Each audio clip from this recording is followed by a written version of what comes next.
This is video 8 in the AC theory unit, and we're going to be looking at resonance, electrical resonance. Now, resonance occurs when XL is equal to XC.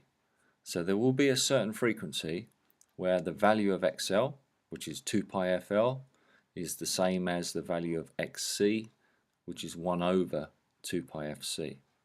Now, at that frequency, the energy is just going to be passing backwards and forwards between the inductor and the capacitor.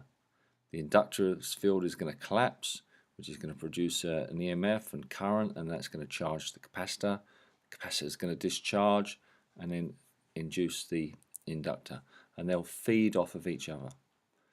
The frequency at which this happens can be calculated by 1 divided by 2 pi times the square root of L times C, and that will give us the frequency at which XL is equal to XC.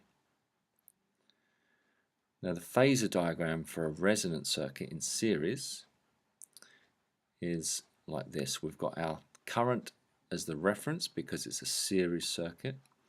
We're told that the supply current is 10 amps and the voltage across the resistor is 230 volts, and the voltage across each of the inductor and the capacitor is 440 volts.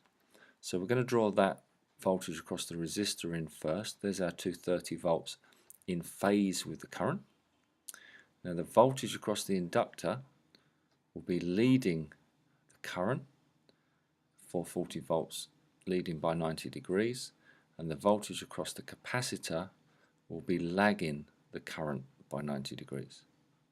So those two voltages will be drawn the same length, and our resistive voltage will be drawn in phase with the current. And that's our series resonant phasor diagram. It's quite a dangerous situation to have series resonant because we get a very high voltage and a very high current. If we look at these huge voltages here are caused at resonance, and these voltages would blow up the equipment. There would be faster breakdown of components because of the increased voltage, or break down the insulation much quicker and destroy the components. There's also a risk of shock. We've got high voltage and current levels, and obviously a danger of fire with so much voltage and current. Series resonance circuits can be used though under controlled situations. They can be used in tuning circuits. So we can use them to tune into a certain frequency that we want to pick up from a radio or TV transmitter, and it will block the other frequencies and match the one that we want. We can use them for diverting harmonics. So harmonics are multiples of the mains frequency, and we can use a resonant circuit to divert these away from the circuit that we want to protect. In a parallel circuit, we can get resonance, and in terms of resonance, the currents will be equal in the capacitor and the inductor. So here's our reference, which is the voltage. We've got our resistive current that's in phase at 2.3, and we've got our inductive current lagging, our capacitor current leading, both at 3.6.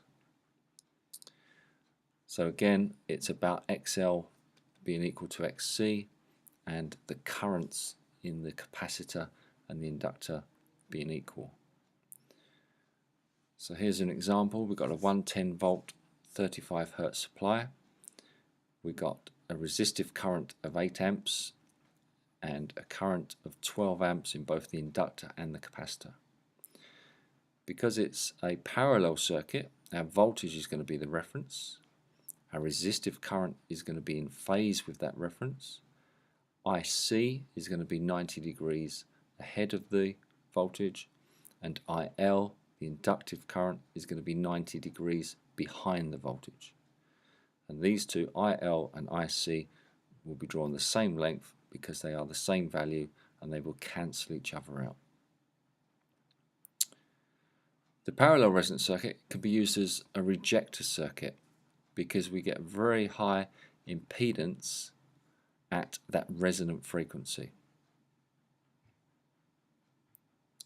Again, we can use it as a tune circuit, so we can select a certain frequency and tune into that frequency and then amplify that frequency. We can use it to block harmonics